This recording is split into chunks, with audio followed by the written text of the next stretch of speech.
नमस्कार मु नंदिता जेना पिपिलीपुरी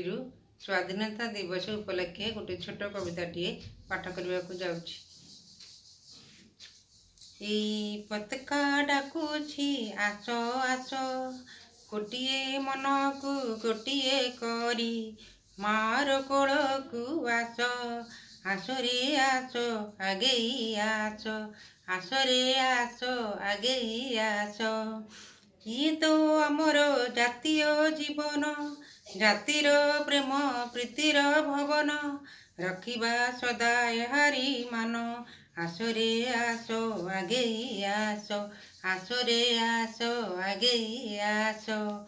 रखत आस देवा बुहाई जातीय संगीत आनंदे गाई शत्रु रखते खेलिबा होरी यही शपथ नेबा आसरे आस आगे आस आसरे आस आगे आस मुक्त ए नील आकाश तले उड़ुए त्रिरंगा चल चंचले जातिर टेक रखिबा आमे